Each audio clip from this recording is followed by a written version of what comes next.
Assalamualaikum warahmatullahi wabarakatuh. Apa kabar anak-anak ibu kelas 9?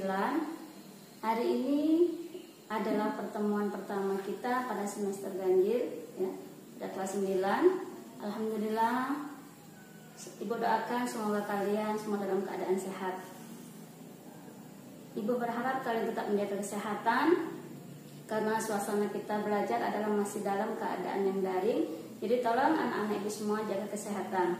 Nah, ini pertemuan pertama dalam pembelajaran daring mata pelajaran Sejarah Kebudayaan Islam dengan materi masuknya Islam ke Nusantara. Sebelum memulai pelajaran, kita sama-sama awali dengan membaca basmalah. Bismillahirrahmanirrahim. Semoga ilmu yang ibu sampaikan nanti bermanfaat bagi kita semua, terutama bagi anak-anak ibu, nanti mampu memahaminya dengan baik. Adapun KD dari pertemuan ini adalah memahami sejarah masuknya Islam di Nusantara melalui perdagangan, sosial, dan pengajaran. Kemudian KD 41-nya, 4.1, memaparkan alur perjalanan para pedagang Arab dalam berdakwah di Indonesia. Adapun tujuan dari pembelajaran kita adalah kalian diharapkan nanti mampu memahami sejarah masuknya Islam di Nusantara melalui perdagangan, sosial, dan pengajaran. Hai semua, Assalamualaikum warahmatullahi wabarakatuh. Semoga kita selalu dalam lindungan Allah Subhanahu wa Ta'ala. Pada hari ini kita akan membahas tentang kedatangan Islam ke Nusantara. Ada beberapa teori yang membahas tentang kedatangan Islam ke Nusantara. Teori Gujarat, teori Persia, teori Cina, teori maritim, dan teori Mekah. Sesuai dengan peta konsep yang akan kita bahas, hanya 3 teori. 1 teori Gujarat, 2 teori Persia, dan 3 teori Mekah. Oke, kita langsung masuk ke materi. Teori Gujarat. Tokoh yang mensosialisasikan teori ini kebanyakan adalah sarjana dari Belanda. Sarjana pertama yang mengemukakan teori ini adalah J. Pijnapel dari Universitas Leiden. Pijnapel menyatakan bahwa Islam masuk ke Nusantara lewat pedagang dari Gujarat. Alasannya, India dan Nusantara sering disebut dalam sejarah Nusantara klasik. Artinya, meskipun Islam di Nusantara adalah hasil pergerakan orang-orang Arab, tetapi tidak langsung datang dari Arab, melainkan dari India. Jadi, seolah-olah perubahan peradaban di Nusantara tidak bisa dilepaskan dari pengaruh India.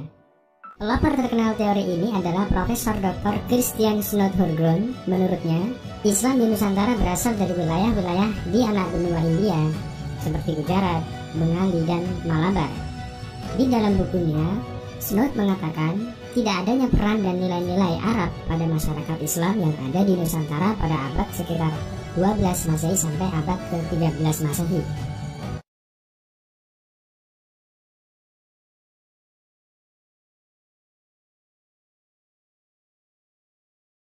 Perbedaan pendapat Pijnapel dibandingkan dengan Snod ialah Pijnapel masih berpendapat Islam di Nusantara meskipun berasal dari India, tetapi tetaplah dibawa oleh orang-orang Arab.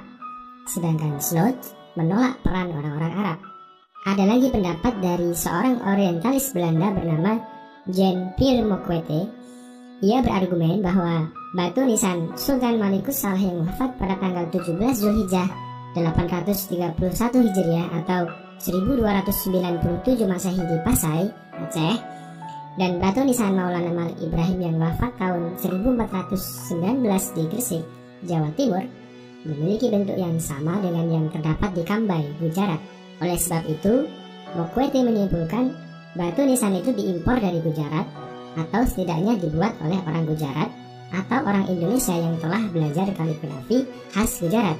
Alasan lain, menurutnya bahwa ada kesamaan mazhab Syafi'i antara Muslim di Nusantara dengan Muslim di Gujarat. Tidak seperti pendapat sebelumnya, Mokwete cenderung menekankan asal Islam yang ada di Nusantara berdasarkan bukti batu nisan. Oleh karena bukti-bukti yang digunakan pada teori Gujarat ini berdasarkan pada peninggalan batu nisan, maka teori ini sering dijuluki juga sebagai teori batu nisan. Teori Persia. Teori ini mengatakan bahwa proses kedatangan Islam ke Indonesia berasal dari daerah Persia atau Iran. Pencetus dari teori ini adalah Hussein Jayadiningrat. Hussein lebih menitik beratkan analisisnya pada kesamaan budaya dan tradisi yang berkembang dalam masyarakat Persia atau Iran dan masyarakat Indonesia. Kesamaan budaya ini dapat dilihat pada masyarakat Islam Indonesia antara lain. Pertama, peringatan 10 Muharram atau Asyura sebagai hari suci kaum Syiah atas kematian Husain bin Ali, cucu Nabi Muhammad, seperti yang berkembang dalam tradisi tabut di Pariaman di Sumatera Barat. Upacara tabut yang dilaksanakan di Provinsi Bengkulu pada 10 Muharram.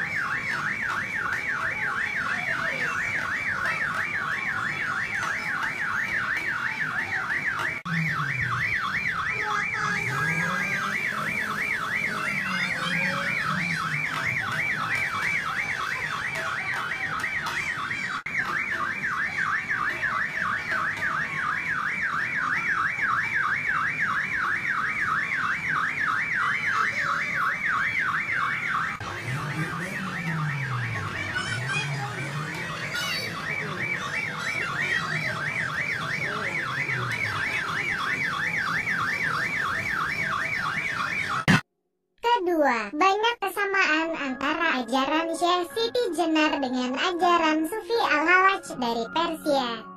Ketiga, penggunaan istilah bahasa Iran dalam sistem mengeja bahasa Arab untuk tanda-tanda bunyi harakat dalam pengajian Al-Quran tingkat awal.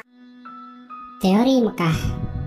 Berbeda dengan teori sebelumnya, teori Mekah muncul sebagai sanggahan atas teori Barat. Haji Abdul Muhammad Karim Amrullah atau Buya Hamka adalah tokoh yang memperkenalkan teori ini. Menurutnya, motivasi awal kedatangan orang Arab tidak dilandasi oleh nilai-nilai ekonomi semata.